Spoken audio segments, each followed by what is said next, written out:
Abra sua Bíblia, Zacarias, capítulo 6, versículos de 9 a 15, nós vamos meditar na palavra do Senhor.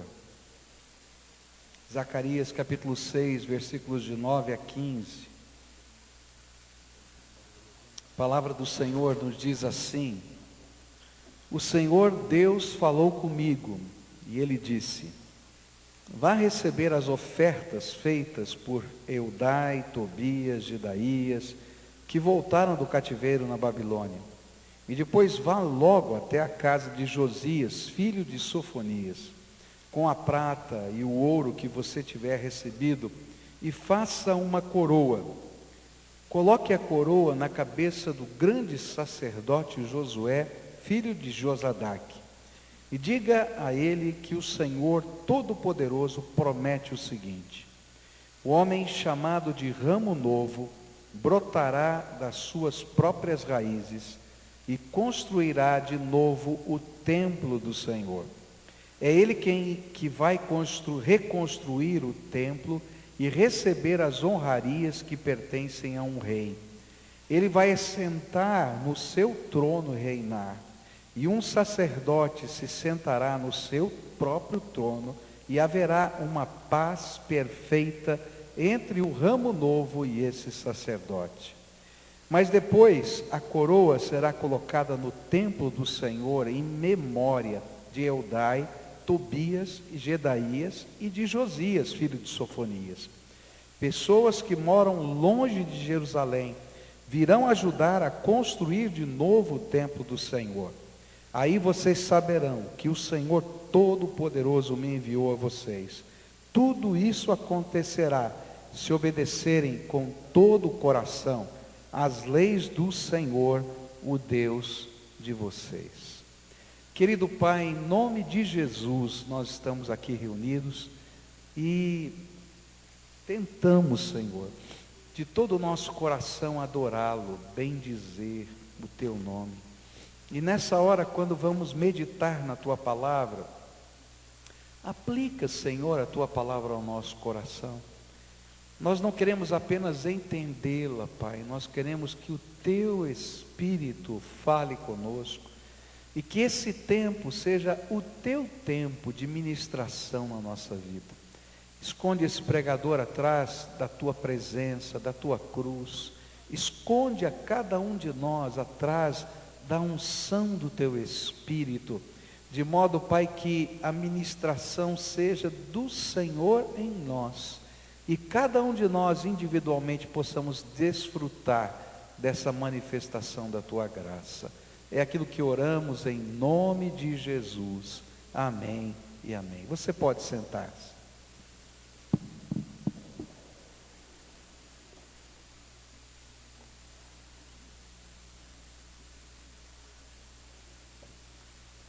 Parece que essa chuvinha atacou o meu nariz também, né? Então, estou aqui meio resfriado ainda. Vocês pegaram uma gripe forte esse ano aqui? Não, graças a Deus, viu? Porque eu peguei uma que já faz uma semana que está aqui comigo. Nós começamos a estudar o capítulo 6 de Zacarias e vimos hoje pela manhã os primeiros versículos desse capítulo, que falavam de uma profecia a respeito do futuro. Falava daquilo que a Bíblia chama de julgamento das nações. E agora, nessa segunda parte do livro, que começa no capítulo 6, as visões de esperança que estavam fixadas na construção do templo se transformam em visões proféticas. E é por isso que os livros de Zacarias e Daniel são chamados de o Apocalipse do Antigo Testamento. E esta profecia que está aqui colocada, fala de algo que vai acontecer no futuro e fala de algo que estava acontecendo no presente. É muito comum isso nas profecias do Antigo Testamento, você ter um cumprimento profético imediato. Estava falando de ofertas, estava falando da reconstrução do templo, estava falando de coisas que eram do cotidiano daquele povo, mas também estavam falando daquilo que aconteceria depois depois do julgamento das nações, que nós vimos hoje pela manhã. A palavra de Deus nos fala que os judeus, durante a grande tribulação, crerão em Jesus como Messias, e a nação de Israel seria purificada. Isso você vai encontrar em vários textos da Bíblia, especialmente no livro de Romanos, no capítulo 11, onde fala que o judeu vai chegar um momento na história que ele vai entender que o Messias Jesus era o Messias que eles estavam esperando e que eles não reconheceram. E a Bíblia coloca esse fato durante a grande tribulação. E quando tiver no fim dessa grande tribulação, no dia do Senhor, as nações vão ser então julgadas pelo Senhor, e os pecados contra o povo de Deus, a perseguição que vai acontecer durante a grande tribulação, também serão ali julgados. Mas naquele momento vai haver uma intervenção poderosa do Senhor, na volta do Senhor Jesus, e uma restauração de Israel.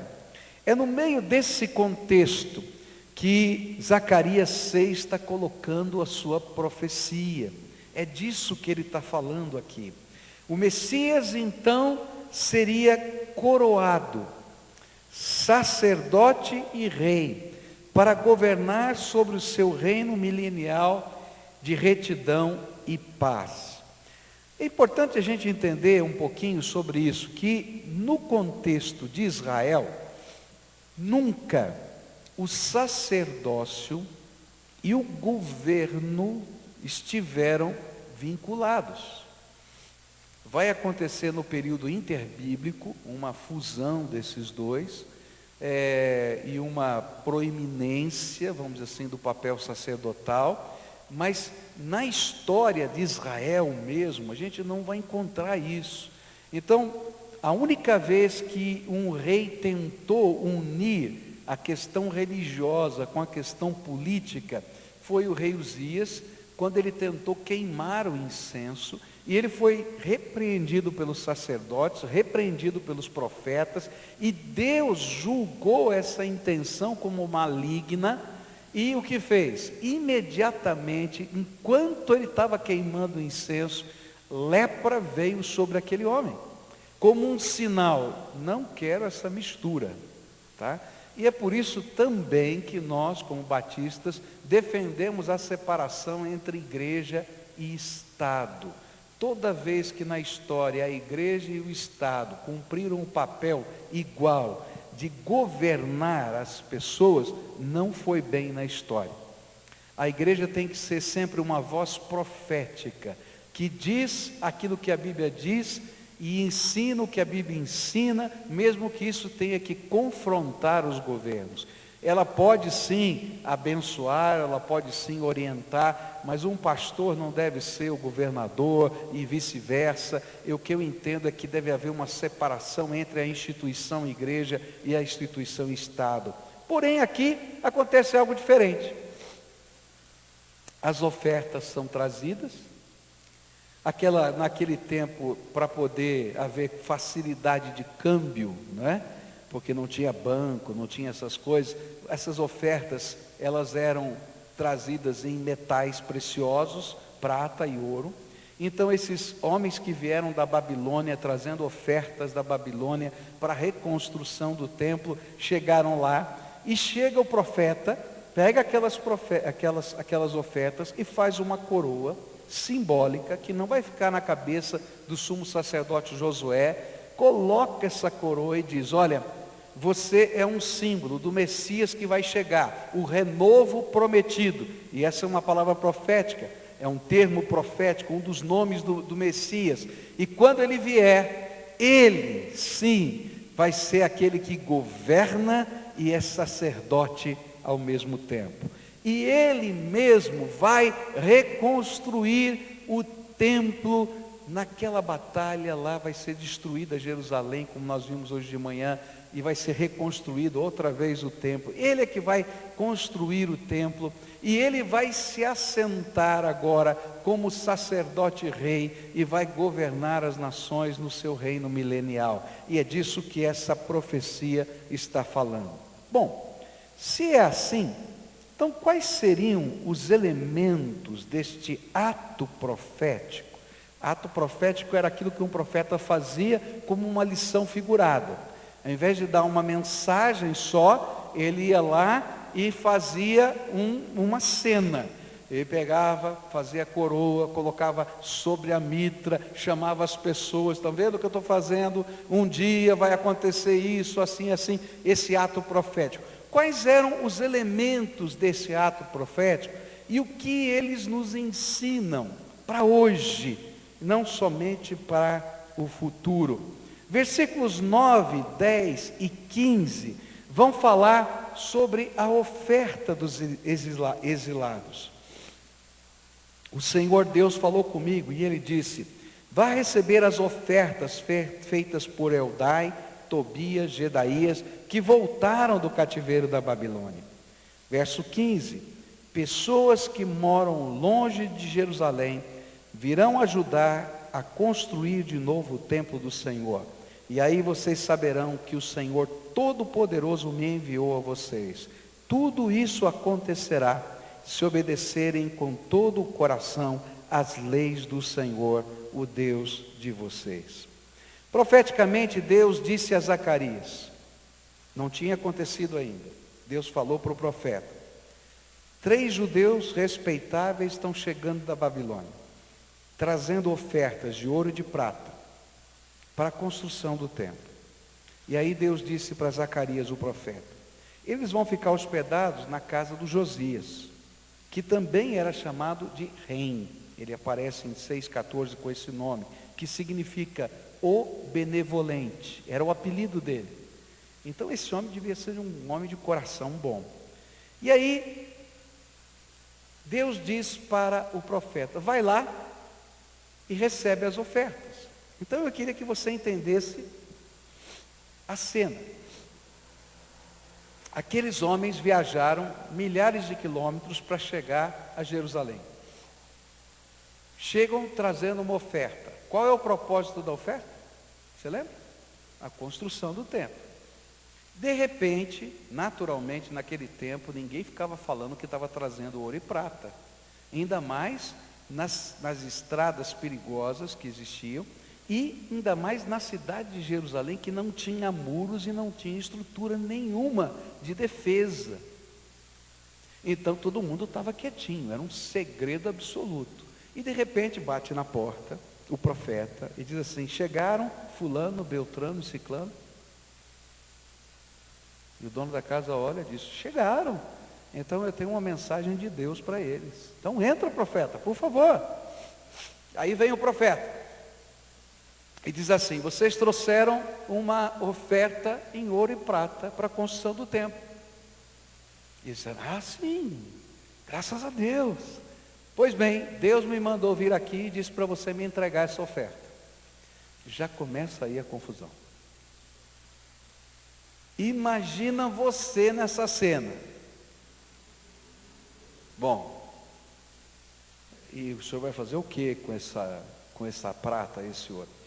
Deus me mandou fazer uma coroa que eu vou colocar sobre a mitra do sumo sacerdote Josué, e depois colocar essa coroa como um memorial que vai ficar no templo até a vinda do Messias. Aí eu não sei você, eu tenho que falar a verdade. Eu sou italiano. Italiano tem alguns defeitos. E um dos defeitos do italiano é ser meio seguro. Sabe, mão assim fechada, né? Eu já começaria a pensar: mas era para o templo, não é para fazer coroa. E puxa vida, vai ficar guardada essa coroa todo esse tempo, nós estamos precisando agora.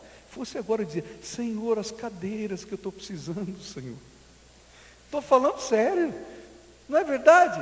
Não, para pensar. Ainda mais se isso representa uma oferta sacrificial, porque você pode imaginar, naquele tempo não tinha banco, eles juntaram esse dinheiro, não sei se o dinheiro era só deles ou da comunidade, e eles vieram caminhando, ou quem sabe montado num burrinho, ou quem sabe num camelo, mais de 1.200 quilômetros, para trazer a oferta. Se o dinheiro fosse só deles, tudo bem. Agora imagina se foi da comunidade. Como é que eu vou dizer lá que entreguei e os homens fizeram uma coroa? Complicado, não é? Fala a verdade. E aí quando eu começo a ler esse texto, eu fico pensando que coisa tremenda que está aqui por trás. Só pessoas comprometidas com o Senhor estariam abertas tanto para ofertar o seu melhor ao Senhor, como a confiar nos propósitos de Deus para o uso dos metais preciosos que eles trouxeram.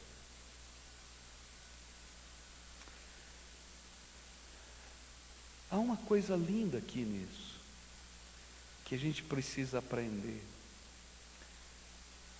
Deus move o nosso coração, e quando nós damos ofertas ao Senhor, ou quando nós entregamos o nosso dízimo, e nós colocamos na mão de Deus, nós precisamos aprender a confiar no que Deus quer fazer com aquilo que nós ofertamos. Alguns anos atrás eu tive um problema de família. Eu mandava um certo recurso para a mamãe em casa, para a casa dela. A mamãe pegava o recurso e dava para outras pessoas. E eu ficava bravo, assim, eu estou dando esse dinheiro para minha mãe. E de repente a mamãe pegava o dinheiro, dava para fulano, para Beltrano que estava passando com problema, isso aqui, as pessoas da família, enfim, tá? Aí acabava o dinheiro dela, ela me ligava de novo, né? E dizia, filho, acabou o dinheiro. Eu falei, mãe, mas espera aí, tal. E aí eu ficava bravo, né? E aquilo virou uma guerra de família. Até um dia que a minha esposa disse assim, olha, por que você não faz diferente? Você estipula a mesada, o valor correto, diz para sua mãe que esse é o valor que você pode dar, e não se meta no que ela faz com o dinheiro. O dinheiro não é dela, você deu, agora você vai controlar o que ela vai fazer com o dinheiro que você deu? Mas é uma grande tentação, às vezes, a gente imaginar que aquilo que nós estamos dando para alguém, ou aquilo que nós estamos dando ao Senhor, ainda é nosso e que nós podemos controlar do nosso jeito e da nossa maneira. Por isso, quando chegou aquele profeta, só porque aqueles homens eram homens do Senhor, porque se não fossem, não aceitariam isso. Eles creram na palavra do profeta, e eles disseram, tá bem, eu trouxe para Deus. Então Deus quer fazer isso, Ele tem algum propósito, louvado seja o nome do Senhor. É tão importante isso, que aquela coroa fica guardada no templo, e fica guardada até a volta do Senhor Jesus, né? A ideia é até a vinda melhor do Messias, lá quando o templo foi saqueado e destruído no ano 70, essa coroa desapareceu, foi roubada, tá? Mas ela ficou lá até a vinda do Messias, como um memorial de que essa profecia veio do Senhor. Mas a Bíblia diz também que era um memorial a favor desses homens, homens de Deus, que quando entregam, entregam. O Senhor é o dono. E essa é a lição do dízimo. Por que quando a gente entrega o dízimo, eu não destino o dízimo para algum propósito? Eu posso destinar uma oferta para um propósito, mas o dízimo não é meu.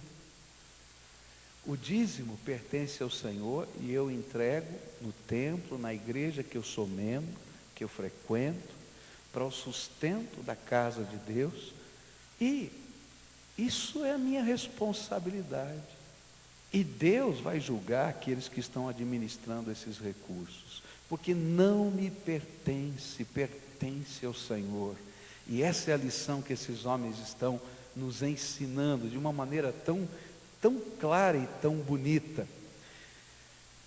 Mas ao chegar essa oferta, né, aquele segredo, Deus vai mudar tudo isso. Mas quais seriam os ensinos que esses homens têm para nós? O que Deus queria ensinar colocando o ouro e a prata que eles trouxeram no templo e não na construção? Primeira coisa que Deus queria ensinar, além desse ato profético do futuro, que o Messias iria unir essas duas vertentes da vida, o sacerdócio e também o governo, ser rei. Deus estava ensinando para aquele povo a lição do suprimento. De onde vem o nosso suprimento? De onde vem o nosso sustento? E aqueles homens seriam um memorial de que sempre que Deus nos chama, Ele não somente nos capacita com o seu poder, mas nos dá os meios para cumprirmos a missão que Ele designou para nós. E eu acho tremendo isso, porque esta era a primeira oferta que vinha da Babilônia para a Judéia, para a construção do templo. E Deus disse assim: se você me obedecer, eu vou abençoar você. E então eles pegaram a primeira oferta e não usaram na construção, fizeram essa coroa memorial, colocaram no templo, e Deus disse assim: agora pessoas que estão espalhadas no mundo inteiro vão mandar o sustento que vocês precisam para agora e para o futuro. Está entendendo? O primeiro é de Deus, do jeito de Deus. O resto, Deus continua a nos suprir. Aquele que moveu o coração daqueles homens para sair da Babilônia, trazendo o suprimento, aquele que trouxe, guardou, colocou tudo aqui na mão, era aquele que também estava trabalhando o coração daqueles líderes, para que eles entendessem que primeiro o Senhor. Primeiro o Senhor não é só para ele, primeiro o Senhor é para mim. Primeiro o Senhor é para uma igreja, primeiro é o Senhor, para o Senhor é tudo quanto fazemos. Por isso que Deus vai colocar a obra de missões enquanto a gente está construindo. É por isso que Deus vai colocar a obra social enquanto a gente está fazendo outras coisas. E Deus vai dizer assim: olha, a necessidade é essa agora. Diz: mas Senhor, está complicado, está difícil. Você fala para qualquer empresário, ele fica louquinho com a gente, porque ele não entende isso. O senhor tem que ter um planejamento estratégico. Não, primeiro o Senhor. Eu tenho que dar o passo de fé, eu tenho que fazer aquilo que Deus está mandando. E enquanto Ele está mandando, e eu estou obedecendo, Ele é o Senhor, que não somente nos dá os desafios, nos capacita, mas dá os meios para que as coisas aconteçam, porque dEle, e só dEle, vem o suprimento para a minha vida pessoal, para a minha empresa, para aquilo que eu estiver fazendo. E é isso que esses homens estão ensinando para a gente. O Senhor era quem estava trazendo os recursos de fora para completar a obra que Zorobabel tinha a realizar. E seria para sempre o Senhor quem moveria o céu e a terra para prover os recursos para as missões que são dadas aos seus servos. Eu fico impressionado porque Deus dá uma ordem para Maria e José. Jesus nasce e Deus dá uma ordem para Maria e José: vocês vão ter que sair daqui e vocês vão se esconder no Egito. Lembram disso? Está na Bíblia? Agora, eles eram tão simples, que Jesus nasceu numa manjedoura, né, num coxo para alimentar os animais, numa estrebaria. Agora, como é que eu vou migrar para o Egito, ficar alguns anos lá no Egito? Como é que eu vou me sustentar? Como é que eu vou pagar a viagem? De que jeito eu vou cumprir essa ordem? O mesmo Deus que dá a missão, dá a competência e dá o sustento. Sabe o que Ele fez? Ele pegou os magos do Oriente e fez com que eles seguissem uma estrela. Lembra dessa história? E eles levam 3 presentes caríssimos. Você lembra disso? Ouro, incenso e mirra. Caríssimos. Sabe o que eu acredito? Que José foi lá vendeu o ouro, vendeu o incenso, vendeu a mirra, eu acredito.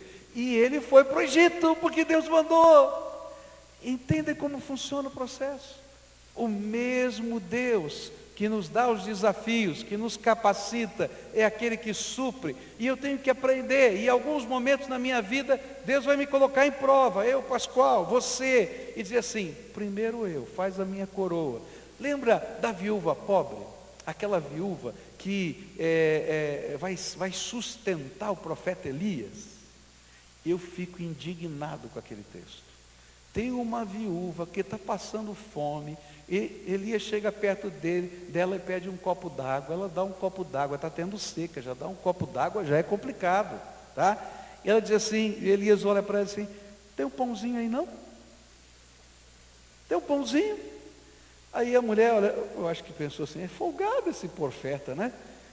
Aí ele diz assim, olha, tem um pouquinho de farinha, um pouquinho de azeite e um cavaquinho de madeira para fazer, para assar, para mim e para o meu filho. Depois que eu comer isso aí, acabou. E aí o profeta diz assim, faz um pãozinho primeiro para mim. Aí eu fico bravo. Fala a verdade, que negócio é esse? Primeiro para você. E a farinha não vai acabar, e o azeite da botija não vai acabar. E toda vez que ela fazia um pãozinho primeiro para o profeta, tinha mais farinha na tigela dela lá, e tinha mais azeite na botija. Essa é a promessa de Deus, eu sou o Deus supridor.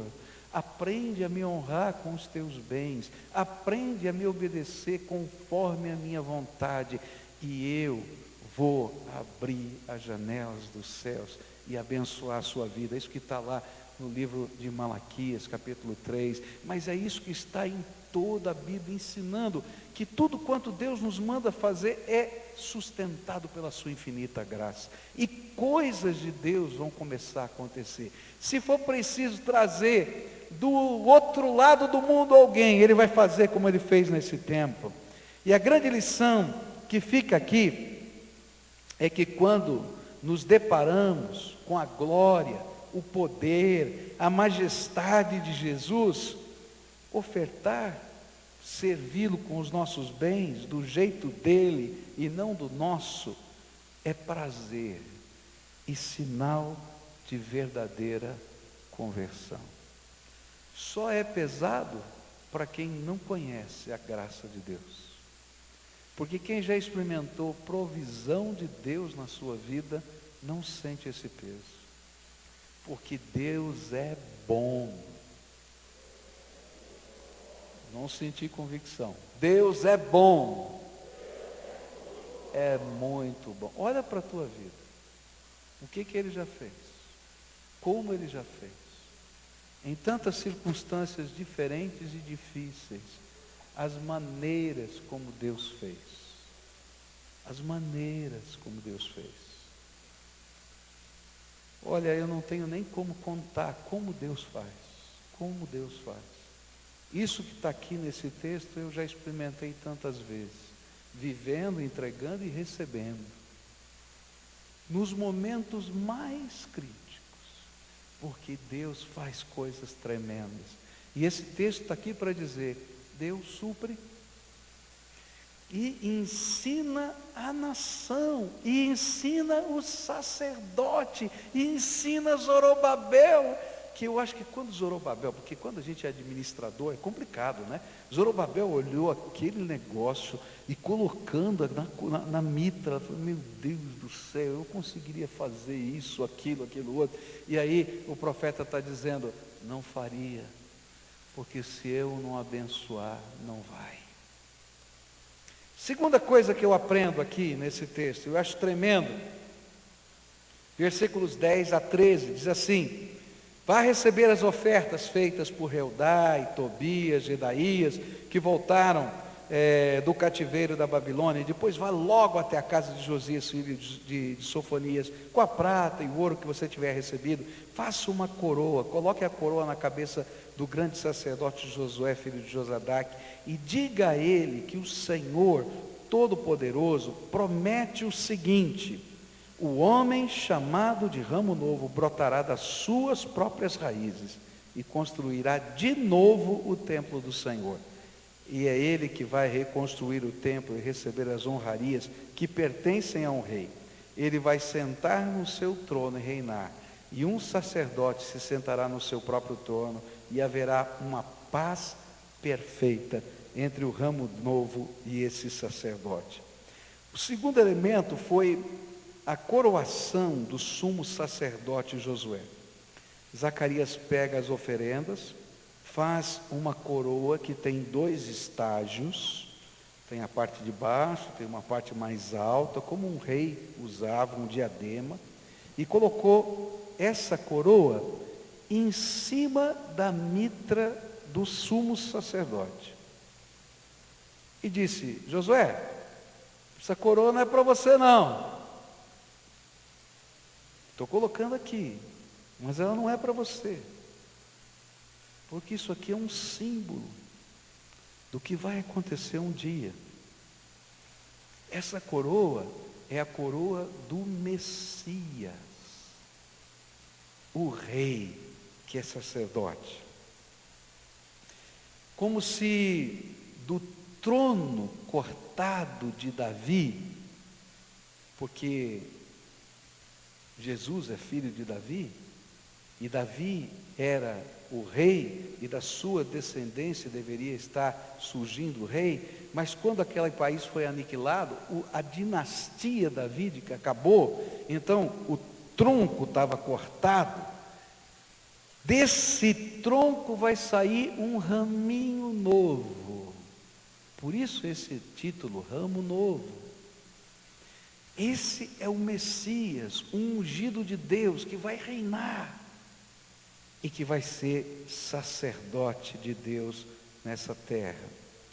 E Deus faria brotar novamente a árvore, e sobre a sua cabeça colocaria novamente a coroa, a mitra, e ele reconstruiria templo. Há 3 coisas simbólicas aqui nesse trecho que são tremendas. A mitra fala da missão sacerdotal de Jesus Cristo. Há 2 coisas tremendas que Jesus fez e faz por nós.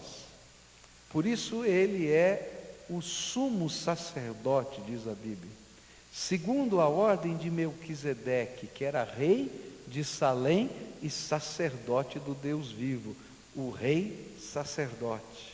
E ele também é rei e sacerdote. Porém, na missão sacerdotal de Jesus, tem 2 coisas tremendas. A primeira é que ele é um sacerdote completo. Porque eu, se fosse sacerdote naquele tempo, a única coisa que eu podia fazer é quando você trouxesse uma ovelhinha, ou trouxesse uma pombinha, e dissesse: olha, sou pecador, e o salário do pecado é a morte, e para você nunca esquecer que o salário do pecado é a morte, a única coisa que eu poderia fazer como sacerdote, e eu acho que eu não conseguiria ser um bom sacerdote, era pegar um cutelo e matar o bichinho na tua frente. Graças a Deus que o culto cristão é assim, que eu não ia conseguir, fala a verdade, porque era muito complicado.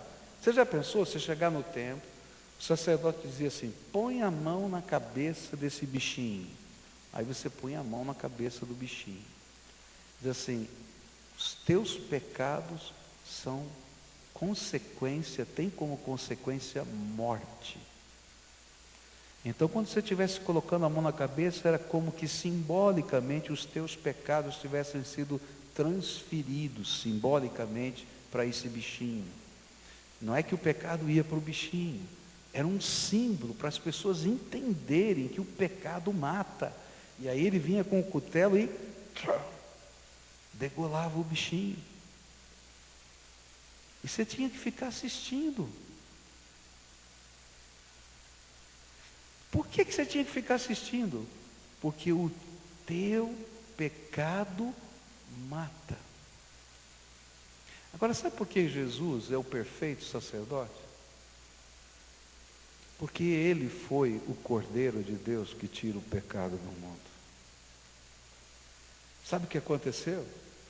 O Deus Todo-Poderoso te amou tanto, tanto, tanto, e ele sabia que o teu pecado mata você, destrói a tua alma, destrói a tua vida, a tua relação com o Pai eterno. E então, ele se esvaziou e tomou o teu lugar. E ele foi o Cordeiro. E ele mesmo se ofereceu naquela cruz por nós. Ele é o perfeito sacerdote. Mas não para aí, queridos. Porque quando ele ressuscitou dentre os mortos, ele subiu ao trono de Deus, ele está ao lado do Pai, na sala do trono. E por causa daquilo que ele fez por você, por causa do sangue que ele verteu e que perdoa o meu e o seu pecado, as suas orações podem ser ouvidas. E Deus pode levar, Jesus pode levar você à presença de Deus. E você pode se assentar na sala do trono com o Todo-Poderoso. E é por isso que não existe outra pessoa capaz de mediar as suas orações, de carregar as suas orações até Deus, de abrir a porta do céu para que Deus ouça as orações, a não ser Jesus Cristo, o sacerdote, aquele que tomou o meu lugar e o seu lugar na cruz do Calvário, que está vivo, assentado ao lado direito do Pai, e que toda vez que você ora, ele diz: Senhor, Pai, escuta essa oração, porque o meu sangue foi vertido por ele, e eu agora apresento essa oração. E é por isso que a gente ora em nome de Jesus Cristo, nosso Salvador. Não tem nenhum santo que tenha feito isso por você. Não tem nenhuma entidade espiritual, orixá, ou sei lá o que tenha feito isso por você. Só Jesus Cristo, o Senhor. Ele é o nosso sacerdote. Se você não tiver Ele como Senhor e sacerdote, você não vai chegar à presença de Deus. A palavra de Deus diz: eu sou o caminho, a verdade e a vida, e ninguém vem ao Pai senão por mim. Não tem outro jeito. Ele é o perfeito sacerdote. Mas a palavra de Deus vai dizer também, nesse memorial, e a mitra está lá, para dizer que o Messias seria esse sacerdote, mas ele recebe a coroa, e a coroa fala do seu reinado, e um dos títulos de Jesus é o Senhor. Essa palavra Senhor, dentro da nossa cultura, ela fica um pouco quebrada, tá? Porque eu chamo o seu João, né, de Senhor João, não é? O Antônio de Senhor Antônio. É um modo de tratamento na nossa cultura, mas naquele tempo não era assim, não. O Senhor era o dono. Era o dono do escravo, era o dono da terra, era o dono, é aquele que tinha autoridade e comando. E Jesus, então, ele é o Senhor da terra, do céu, de todas as coisas. A palavra do Senhor Jesus para os seus discípulos foi assim: todo o poder me foi dado no céu e na terra. O Pai, a Bíblia diz o seguinte, que até a volta do Senhor Jesus, até o julgamento final das nações e dos homens, até que todo o propósito de Deus se cumpra, até que Satanás e os seus demônios sejam jogados no lago de fogo e enxofre para sempre. A Bíblia diz que até que todos os inimigos do Deus Altíssimo sejam colocados como estrado dos pés de Jesus, todo o poder lhe foi dado no céu e na terra. E quando ele terminar essa obra, sabe o que ele vai fazer? Ele vai devolver tudo isso e o reino ao Pai, e glorificar o Pai. É tremendo, é isso que está na Bíblia. E a Bíblia está dizendo que esse Senhor Jesus, tremendo, poderoso, ele agora reina, porque Deus entregou a ele todo o poder. no céu e na terra.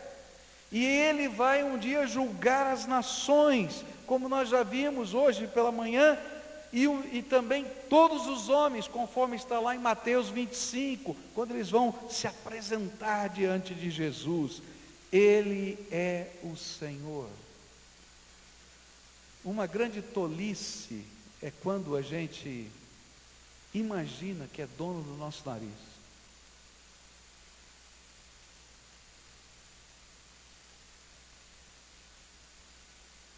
Um dia, a gente descobre que a gente não consegue nem fazer o que a gente quer. O que eu quero dizer com isso? É que eu tenho certa autonomia, você também tem certa autonomia, mas essa autonomia é sempre limitada pelas circunstâncias que estão à minha volta. E é por isso que às vezes a gente faz o que a gente não gosta. Quem é que só faz o que gosta? Não tem. Tudo que você faz na sua casa é só o que você gosta de fazer? Não. Eu detesto fazer algumas coisas. É horrível fazer algumas coisas. Eu sei que tem gente que adora lavar louça. Eu detesto. Primeiro presente que eu comprei para minha casa, eu não sei se foi para minha mulher ou para mim, foi uma lava-louças. Eu detesto. Mas nem sempre a gente faz só o que a gente gosta. E mais, em determinados momentos da vida, a gente não gostaria de passar por algumas situações e descobre as suas limitações em coisas tão simples.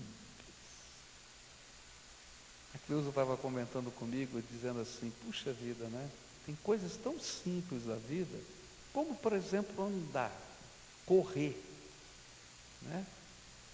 Que quando a gente perde essa habilidade, essa facilidade, nessa doença ela tem tido dificuldades com isso, a gente diz assim, puxa vida, era tão simples, a gente não dava nem bola para isso, né? E de repente é uma coisa tão importante. Queridos, você não é dono, não. Você sabe quantos anos você vai viver? Graças a Deus que eu não sei. Não é verdade? Senão ficava todo mundo na contagem regressiva. Ai meu Deus, -1. Deus é sábio. Não é? A gente sabe que é -1 quando a gente faz aniversário, né?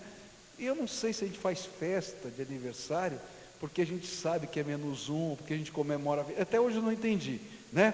Mas, não é verdade? Aquele processo todo na vida da gente. Queridos, todo é aquele que não imagina, que não entende que Deus é o Senhor, que Jesus é o Senhor da sua vida, que não se rende ao senhorio. E a coroa já foi dada pelo Deus eterno.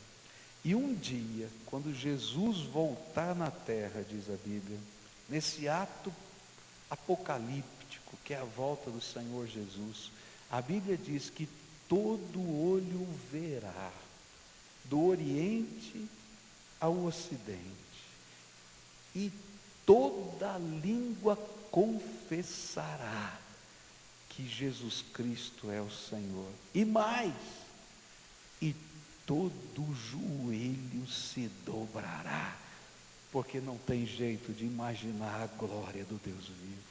Eu fico impressionado, por exemplo, com João, o evangelista, lá no livro do Apocalipse, ele vê a glória de Jesus, queridos, ressuscitado. Ele sabe que ele é o Senhor, mas ele não consegue ficar de pé, ele cai com a boca em terra e não consegue levantar. O Senhor disse, levanta, servo. Ele não consegue, tem que a mão do Senhor ir lá tocá-lo, para dizer, levanta. Tamanha glória do Senhor. Jesus é o sacerdote por inteiro, completo, mas é o rei ao mesmo tempo. E a profecia diz que ele construiria de novo o templo. E aqui tem duas conotações: aquele templo histórico que vai ser construído lá no final de todas as coisas, mas na era milenial. Mas há uma outra coisa que está acontecendo aqui, é que quando Jesus ressuscitou dentre os mortos, o templo não ficou mais na cidade de Jerusalém. Se você for à cidade de Jerusalém, não tem templo. Tem apenas algumas pedras do alicerce do templo, mais nada, chamado de Muro das Lamentações, e não tem mais nada. Nós estamos construindo esse edifício, mas queridos, esse edifício não é o verdadeiro templo. Esse aqui é um lugar para nós nos reunirmos. Sabe onde está o templo? Está aí no teu coração. É isso que a Bíblia diz. E Ele está construindo um templo, diz a Bíblia, aonde as pedras do templo são pedras vivas, pessoas que amam a Deus, que servem a Jesus, e umas conectadas às outras em amor e misericórdia, servem ao Todo-Poderoso. E a glória do Senhor se manifesta nesse templo, onde estão as pessoas. E é por isso que onde 2 ou 3 estiverem reunidos, o Senhor ali manifesta a sua presença. E Deus vai manifestar resposta de oração, curas, milagres, manifestação de dons do Espírito, graça de Deus, onde tiverem essas pessoas. Não importa se tem um lugar bonito ou feio, não importa, porque a beleza que Deus está vendo agora está no meu e no seu coração. Você é o templo do Senhor, que Ele está edificando cada dia, cada dia. E um dia, quando a gente entrar naquela cidade celestial, a gente vai descobrir uma coisa tremenda, que está lá, escrito no Novo Testamento, lá no livro do Apocalipse, dizendo, lá na Nova Jerusalém, que desce do céu sobre a terra, não precisa mais haver templo, porque o Deus Todo-Poderoso vai habitar no meio do seu povo. Queridos, o Espírito Santo já está habitando no meio do seu povo. Esse lugar só é santo porque você chegou aqui. Se ele tivesse vazio, ele não teria sentido. A presença do Senhor se revela através de gente comprometida com Ele, que veio para adorá-lo e para servi-lo de todo o coração. E se o templo não for construído na tua vida, não tem sentido.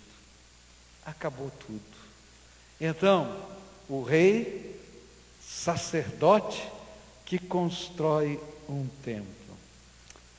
A grande lição desses versículos é: sem Jesus, eu não consigo chegar a Deus. Sem Jesus, eu estou perdido nessa vida. Só posso esperar o seu juízo. Sem Jesus, eu posso entrar em qualquer templo, mas eu vou continuar vazio, porque o único que pode preencher a minha alma é esse Senhor da glória, Jesus Cristo. E por fim, tem aquela coroa, que é levada para dentro do templo, e essa é a terceira cena aqui. Mas depois a coroa será colocada no templo do Senhor, em memória de Reudá e Tobias, Jedaías e de Josias, filho de Sofonias. A coroa foi retirada da cabeça, lá da mitra, do sumo sacerdote Josué, levada ao santuário para ficar como um memorial. O que era isso? As pessoas iam ver aquela coroa colocada naquele lugar de adoração e iam perguntar: o que significa essa coroa? O que significa essa coroa? E aí alguém teria que explicar. Houve uma profecia. E essa profecia prometia que algumas coisas iriam acontecer. E essa coroa ficou aqui nesse lugar, para que a gente nunca esquecesse que essas promessas de Deus vão se cumprir. E o que as pessoas deveriam lembrar então, quando olhassem para essa coroa? A primeira lição e primeira coisa que eles deveriam lembrar é que Deus cumpre cada uma de suas promessas. Por isso, toda profecia se cumprirá. Deus tem alguma promessa para a tua vida? Tem? Então lembra, Deus cumpre cada uma de suas promessas. E às vezes Deus coloca na nossa vida memoriais, para a gente nunca esquecer que Ele cumpre cada uma das suas promessas. Nós temos uma Bíblia, foi minha, e depois eu dei para a Cleusa. Nessa Bíblia, na primeira página da Bíblia, a Cleusa tinha o costume de escrever promessas que Deus tinha feito para nós ou para ela, e escrever ali, marcar a data e os textos da Bíblia. Só que nós perdemos essa Bíblia numa viagem. Eu fui pregar na Espanha, ela foi comigo e perdemos a Bíblia. E como foi horrível ter perdido a Bíblia com aquelas promessas. Ela dizia assim: bem, eu queria as minhas promessas de volta. Eu falei: querida, a promessa é de Deus, pode ter certeza, Ele vai cumprir. Não, eu sei, mas eu queria olhar, lembrar. E nesse tempo de batalha, de luta, Deus tem feito muitas coisas interessantes. E essa semana Ele fez mais uma. Fernando Plô chegou da Espanha e adivinha o que ele trouxe? A Bíblia com as promessas. E foi lá em casa de surpresa e entregou. E a Cleusa disse: bem, a minha Bíblia com as minhas promessas. É como se Deus dissesse: não esqueci de nenhuma delas. Esqueci num hotel, lá em Madrid. Esse homem mora no norte da Espanha. Como é que a Bíblia chegou? Não sei, mas está na minha mão, graças a Deus. Entende o que eu estou falando? Que Deus coloca na nossa vida são memoriais. Para ela, o memorial era aquela Bíblia. Ela olha para aquelas promessas e lembra: o Senhor já cumpriu essa, falta aquela outra. Ou tem mais essa que eu quero anotar. E aquilo se torna um memorial. Cada vez que a gente olha e diz: Senhor, eu creio que o Senhor vai cumprir cada uma das suas promessas. Deus queria que aquele povo lembrasse que um dia viria o Messias. Deus queria que aquele povo soubesse que Zorobabel, que começou a construir aquele templo, ia terminar. Deus queria que eles nunca esquecessem que o suprimento vem do Senhor. Deus queria que eles soubessem que Ele cumpre cada uma das suas promessas. Cada vez que eles olhassem também para aquela coroa, ela seria um memorial de que Deus supre. Aquele dinheiro não foi usado, mas a palavra de Deus e a história nos diz que veio dinheiro de tantos lugares do mundo para eles terminarem aquela obra, porque Deus cumpre as suas promessas e Ele é que sustenta a nossa vida. E a terceira coisa que Deus queria que eles nunca esquecessem, olhando para aquela coroa que estava lá como um memorial. E essa para mim é muito forte. Quando eu li, Deus tocou fundo o meu coração. É como se Deus dissesse: sabe por que eu quero que o nome desses homens que trouxeram esse recurso nunca seja esquecido? Está escrito aqui na Bíblia, e depois de milhares de anos nós estamos lembrando deles. E aquela coroa que foi a oferta para a construção, que ficou lá como um memorial desses homens. E essa lição eu guardo para mim. Eu sou as mãos do Senhor nessa terra. Aquele memorial era também para que se lembrassem sempre que quando vivemos de uma maneira desapegada e ofertamos sacrificialmente, nós nos tornamos as mãos do Senhor aqui na terra. Sabe como Deus vai abençoar alguém? Quem sabe o seu vizinho que está passando por uma luta, quem sabe um parente teu que não tem comida em casa, quem sabe um amigo teu que está vivendo uma outra situação, eu não sei o que é. Deus vai tocar no teu coração e vai dizer assim: você é a minha mão, vai lá e abençoa. E abençoar às vezes é levar o suprimento, abençoar às vezes é arregaçar as mangas e lavar a louça, detesto, mas Senhor, o Senhor está mandando, eu vou lavar. Está entendendo?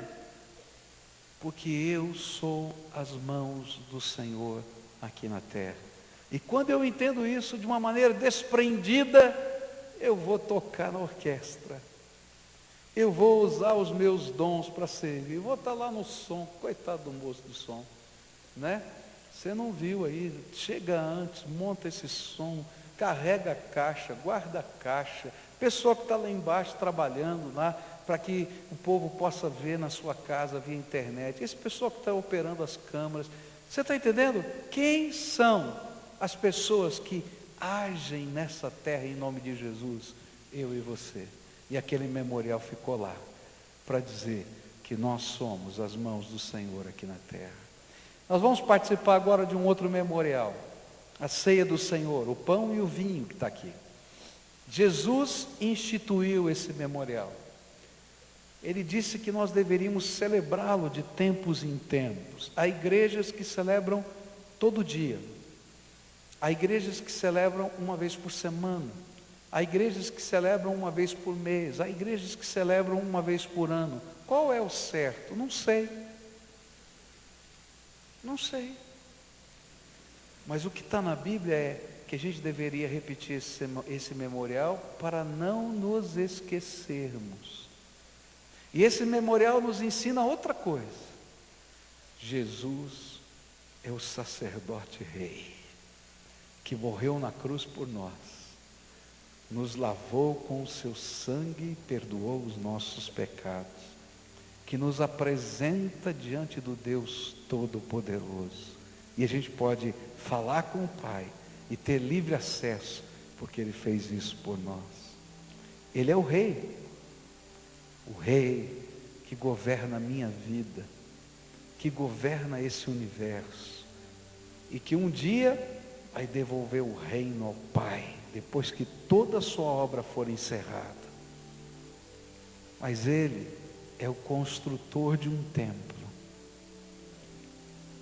Esse que está aí no teu coração, esse que está aqui no meu coração. Eu posso frequentar vários templos, mas se o templo do Senhor não foi construído aqui dentro da minha alma pela fé, se a comunhão com o Espírito não for uma prática da minha vida, eu vou entrar e sair dos lugares de culto e vou continuar vazio. Mas se o Senhor habita esse santuário meu aqui da alma, eu nunca vou estar sozinho, porque Ele prometeu: eis que estou convosco todos os dias, até a consumação dos séculos. Então agora eu queria convidar você, que um dia já recebeu Jesus como Senhor e Salvador da sua vida. Você que pela fé um dia deu a sua pública profissão, a sua pública proclamação da sua fé, dizendo que Jesus é o Senhor da sua vida, o seu Salvador, o seu único mediador. Você que está em comunhão com a sua igreja, e com Jesus e com a sua igreja, com o povo de Deus, a participar conosco desse memorial, e lembrar que Ele é o seu sacerdote, o seu rei, e Ele está construindo o seu templo. Adoremos ao Senhor.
escutem, ali atrás, nesse andar, você encontra os elementos, você pode apanhá-los.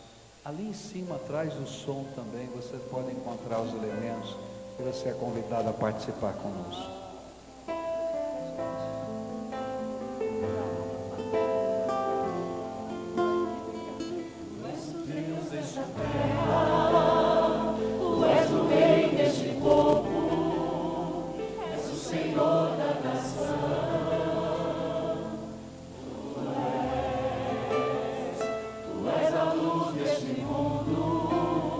Esperança para os perdidos, tu és a paz.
uma das promessas do Senhor vão se cumprir.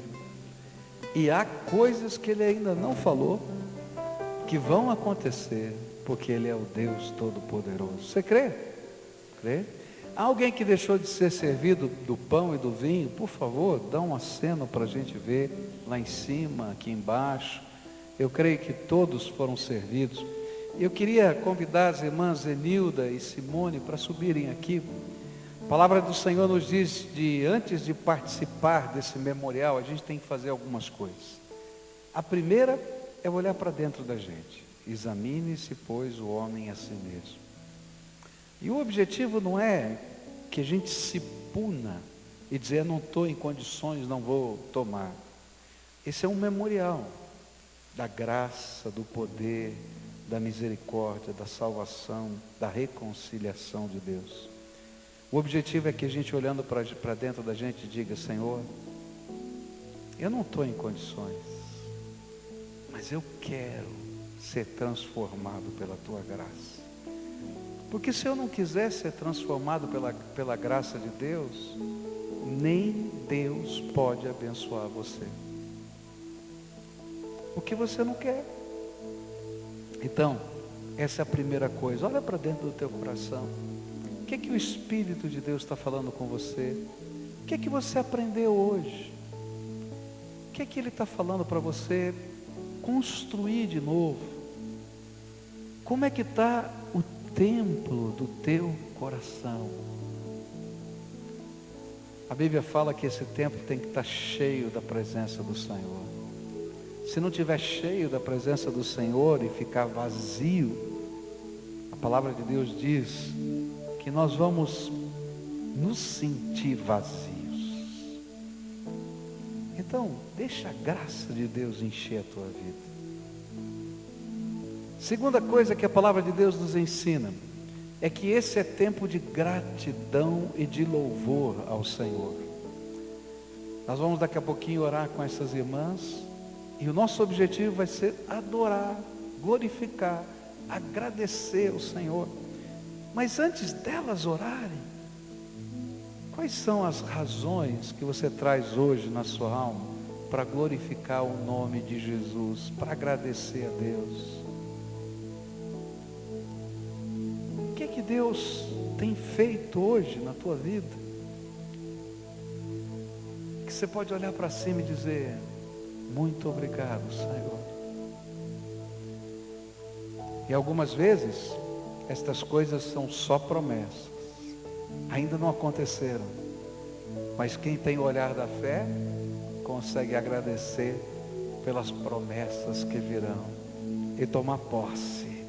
Senhor, cada uma das tuas promessas vão se cumprir, eu estou tomando posse, por isso, bendito seja o teu nome, porque quando Deus promete alguma coisa, e Ele decreta do seu céu, ainda que não tenha tomado forma ainda na terra, já aconteceu, porque Deus é soberano.